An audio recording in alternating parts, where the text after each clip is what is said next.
Hello everyone. आज है 30 जुलाई 2020 और हम 30 जुलाई का आर्टिकल डिस्कस करेंगे। तो हर दिन 8 से लेकर 12 बजे तक एडिटोरियल आर्टिकल अपलोड कर दी जाती है और फिर 6 से लेकर के 10 तक शाम इवनिंग में प्रीलिम बूस्टर आर्टिकल अपलोड की जाती है। तो जो भी आर्टिकल अपलोड की जाती है मेंस पर्पज़ से आपके मेंस के यूपीएससी के सारे सिलेबस कंप्लीट करती है, करंट अफेयर कंप्लीट करती है 1, 2, 3, 4 जीएस पेपर 1 से लेकर 4 तक। और जो प्रीलिम बूस्टर आर्टिकल डिस्कस की जाती है वो आपके पीटी के करंट अफेयर को पूरा कवर करती है। तो चलिए आज का आर्टिकल स्टार्ट करते हैं। मैं जीएस पेपर 3 टेक्नोलॉजी।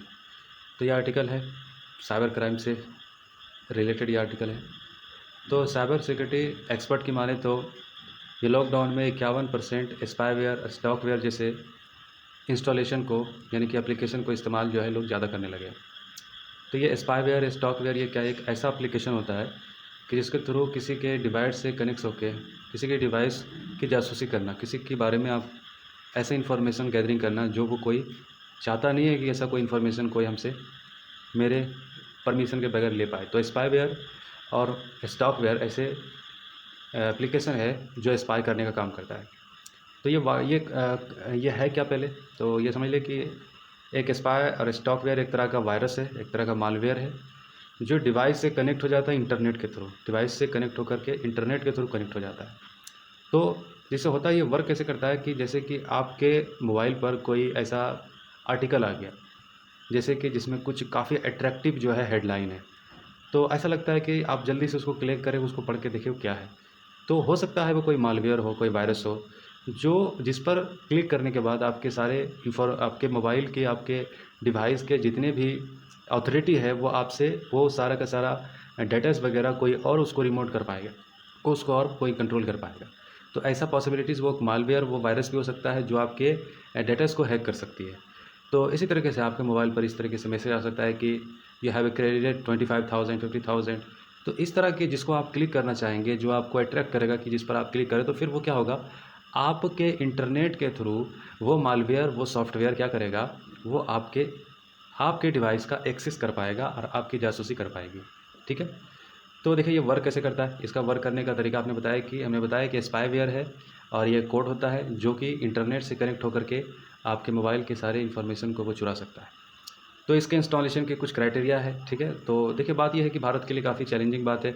अगर लॉकडाउन में लोग चूँकि आपस में एक दूसरे से कम मुलाकात कर पाते, कम मिलजुल सकते हैं, तो ऐसे में अगर कोई इस तरह का इस सॉफ्टवेयर का इस्तेमाल करके किसी की जासूसी करता है तो ये काफ़ी गलत है, प्राइवेसी का हट है और ख़ास तौर से जो है साइबर क्रिमिनल को बढ़ावा देता है। और hygiene, lack of cyber hygiene जो कि होना चाहिए इंटरनेट में, जो कि चूँकि हमारे देश में काफ़ी एक बहुत बड़ी आबादी है जो ये सब के बारे में नहीं जानते और ऐसे कई सारे लोग के बारे में जो डाटा है, अकाउंट है वगैरह सारी चीज़ें जो कि आधार कार्ड भी जो है अब सीड कर दिया गया है तो पैन कार्ड से, तो ये सब इन्फॉर्मेशन कोई किसी को मिसयूज कर सकता है और काफ़ी नुकसान हो सकता है। तो ये था पहला आर्टिकल। दूसरा आर्टिकल है Russia India China cooperation. Mains GS paper 2 international relation से आर्टिकल को रिलेट कीजिए। तो रिसेंटली देखिए मीटिंग हमारा हुआ था रसिया इंडिया चाइना RIC। इसका मकसद ये था रसिया इंडिया चाइना इसके तीनों देशों के फॉरेन मिनिस्टर ये मीट करते हैं। 2000 से ये मीटिंग शुरू हुआ रसिया इंडिया चाइना। इसका मकसद ये था कि वर्ल्ड को यूनिपोलर बनाना है, यूनिपोलर नहीं मल्टीपोलर बनाना है। तो यूनिपोलर क्या होता है और मल्टीपोलर क्या होता है। देखिए यूनिपोलर का मतलब होता है कि कोई देश जिसकी पावर सबसे ज़्यादा होती है तो वो अपनी क्या करते हैं अपने जो फैसले जो लेते हैं, जो उनका जो अपना पर्सनल डिसीजन होता है वो पूरे वर्ल्ड पर थोपने की कोशिश करते हैं, उसको सबको मनवाने की कोशिश करती है। सपोज डेट आप डोनाल्ड ट्रंप की बात कर लें, अमेरिका के राष्ट्रपति, उन्होंने ईरान न्यूक्लियर डील को तोड़ दिया। P5+1 कंट्री उसमें शामिल थे ईरान न्यूक्लियर डील में। तो डील तोड़ने के बाद फिर क्या हुआ, डोनाल्ड ट्रंप ने कहा कि जो भी ईरान के साथ व्यापार करेगा वो अमेरिका के साथ व्यापार नहीं कर पाएगा। तो अब इस तरह का जो ऑर्डर होता है, इस तरह का जो स्टेटमेंट होता है, ये क्या होता है, यूनिपोलर वर्ल्ड को जो है बढ़ावा देता है। एक ही देश की चलेगी जो सबसे ज़्यादा पावरफुल है। तो यूनिपोलर से ये मुराद होता है कि एक पोलर मतलब एक कंट्री जो है उनके फैसले बाकी सारी दुनिया पर जो है प्रभाव डालने की कोशिश की जाती है। और मल्टीपोलर वर्ल्ड का मतलब होता है कि सपोज डेट रसिया एक पोलर है, मल्टीपोलर है, चाइना एक पोल है, इंडिया एक पोल है, ब्राज़ील एक पोल है, ऑस्ट्रेलिया एक पोल है। तो सबकी अपनी अपनी होनी चाहिए, अपनी डेमोक्रेटिक वे में अपने को एक्सप्रेस कर पाए, अपने डिप्लोमेटिक ओपन डिप्लोमेसी हो, कोई किसी का जो है दबाव ना हो इस तरह का कि उसकी वजह से अपनी फॉरेन पॉलिसी चेंज करनी पड़ जाए, अपनी पूरा जो है डिप्लोमेसी चेंज करना पड़ जाए। तो यूनिपोलर वर्ल्ड में ऐसा होता है, मल्टीपोलर वर्ल्ड में ऐसा होता है। ये तीनों देश का आने का मकसद था कि मल्टीपोलर वर्ल्ड को बढ़ावा देना, ठीक है। तो देखिए इसके अब क्या मतलब एम्फेसाइज के प्रोस्पेक्टिव्स क्या थे। टेरिटोरियल इंटीग्रिटी, सॉवरेनिटी को देखिए बढ़ावा देना। देखिए जो जिस चीज़ के लिए 2000 में ये तीनों कंट्री इंडिया, रसिया, चाइना ये मीट हुआ था, ये जो है फॉरेन मिनिस्टर तीनों देश के जो है आपस में जो है मीट करते थे। तो अब जो सॉवरेनिटी और टेरिटोरियल इंटीग्रिटी की ये बात करते थे, वो सॉवरेनिटी और टेरिटोरियल इंटीग्रिटी तो चाइना ही हट कर रहा है सबसे पहले। एग्रेसिवली तरीके से जो है सिचुएशन को देख रहे हैं। अभी हमारे साथ जो है हमारे हमारी सॉवरेनिटी को ठेस पहुंचा रहा है, टेरिटोरियल इंटीग्रिटी को ठेस पहुंचा रहा है। तो ये एक था, ठीक है। A passage with reference on social policies, composition to regime change from abroad, ठीक है। Support democratisation of the global economic and financial architecture in the early 2000 there was a wing the India's relation with Russia and China. तो ये सब corporation करने की बात थी, ठीक है। तो cooperation on political, defence, energy pillar, तो ये सब बड़े बड़े वादे हैं, ठीक है। लेकिन अभी जो भी देख रहे हैं ये अब सिचुएशन बिल्कुल उल्टा है। जो 2000 में ये इंडिया, रसिया, चाइना को मल्टीपोलर वर्ल्ड बनाने की जो बात थी, अब चाइना मल्टीपोलर वर्ल्ड छोड़ करके खुद यूनिपोलर वर्ल्ड का जो है के बनने की तरफ अग्रसर है। तो देख रहे बात, तो ये सब चीज़ें थी। तो अब सवाल ये है कि ऐसा मतलब सिचुएशन जो कि अभी देख रहे हैं हम, कि देखिए जब से भारत और अमेरिका के बीच में थोड़ा सा टाइज हुआ है तो चाइना हमसे दूर हो गया है। और चाइना जब हमसे दूर हुआ है तो चाइना जितने भी सारे आपस में कंट्री है, मतलब साउथ इंडिया के जितने भी मतलब कह लें कि हमारे साउथ एशिया के जो भी देश है, पाकिस्तान, अफगानिस्तान, नेपाल, भूटान, श्रीलंका, तो इन सब देशों को इन्फ्लुएंस करना चाइना शुरू कर दिया, भारत के खिलाफ इसका इस्तेमाल, और भारत से रिश्ते इसके ख़राब करने के तुक में, और फिर भारत को टेरिटोरियल सॉवरेनिटी चैलेंज देने के लिए जो है किस तरीके से चाइना ने एक्टिविटी ली है। और इसका एक वजह यह है कि हमने यूएस के साथ जो है हमारे टाइज थोड़े बड़े हैं।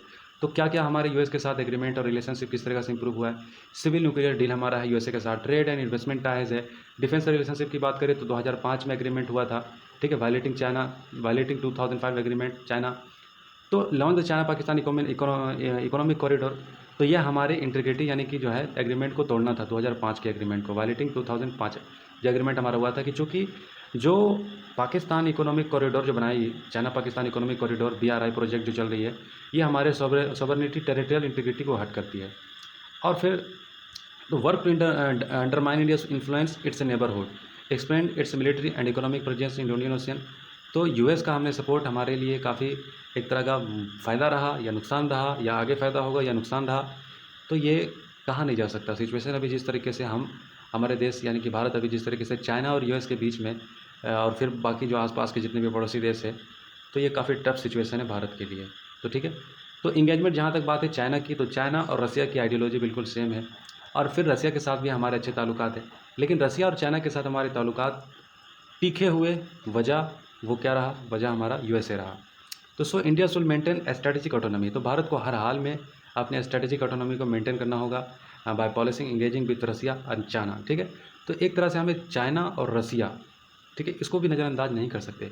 और फिर यूएस के प्रभाव को ज़्यादा देर तक हम बर्दाश्त नहीं कर सकते। यूएस जिस तरीके से बात करता है कि ईरान के साथ आप डील नहीं कर सकते, जीरो कीजिए, और फिर इस तरह से जो प्रेशर होता है, जो हमारे देश के लिए जो अच्छा नहीं है, डिसीजन अच्छा नहीं होता है, जो हमारे लिए नुकसानदायक होता है, तो ये सब चीज़ें जो है काफ़ी जो है डिप्लोमेसी इस तरीके से हमारी होनी चाहिए ताकि हम इंटरनेशनल पॉलिसी को अपने तरीके से सेव कर पाए।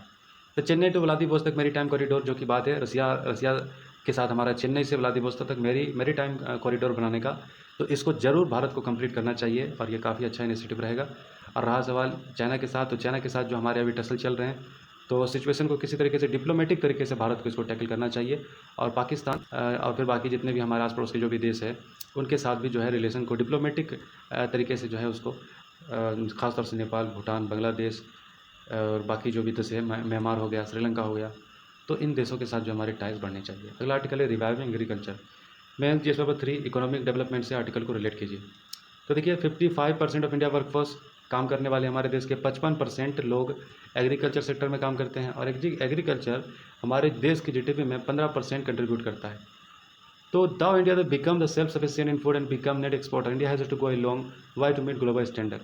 तो भारत खाद्य पदार्थ में सेल्फ सफिशिएंट है, इसमें कोई शक नहीं है, लेकिन भारत को अपने खाद्य पदार्थ को ग्लोबल स्टैंडर्ड में लाना इम्पॉर्टेंट है अगर हमें ट्रेड करना है, अगर हमारे एक्सपोर्ट को बढ़ाना है तो Covid crisis has exposed vulnerabilities of the farm sector, the farm supply chain and dependence on mandis. तो अब जो सप्लाई चेन टूटा है, जो हम सप्लाई नहीं कर सकते, बहुत सारे ऐसे चीज़ें जो हम बहुत ज़्यादा उत्पाद करते हैं, तो वल्नरेबिलिटीज़ जो फार्म सेक्टर में सप्लाई चेन के टूटने की वजह से हुई है, और फिर हम मंडी के सिर्फ भरोसे हैं कि मंडी में जो सप्लाई होगा और वहाँ से ही जो है चीज़ों को आगे बढ़ाएंगे। तो इसको लेकर हमें आगे बढ़ना होगा, सप्लाई चेन को मजबूत करना होगा जो अभी प्रभावित हुई है। तो कुछ आइडिया बताया जाता है कि इंडिया के एग्रीकल्चर सेक्टर को रिवाइव करने के लिए, बूस्ट करने के लिए कुछ आइडिया यहाँ पर दी जा रही है। तो मूविंग टू प्लांट प्रोडक्शन, पहले तो प्लांट करना होगा प्रोडक्शन को सही करने के लिए। तो in the current model farmer produce according to his her wish. तो अभी क्या है कि फार्मर अपने विचार से, अपने जो उनका उगाने का, लगाने का, खेती करने का उद्देश्य है वो करते हैं, उनमें उनके विचार के हिसाब से, उनके उद्देश्य के हिसाब से उनको ये आज़ादी दी गई है।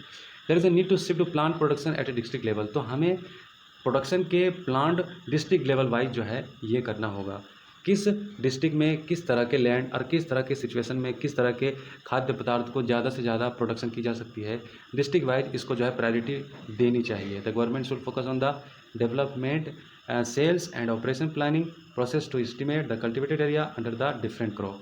The government should educate farmer on cropping patterns, this will stabilise price fluctuation, improve farmer income and reduce waste.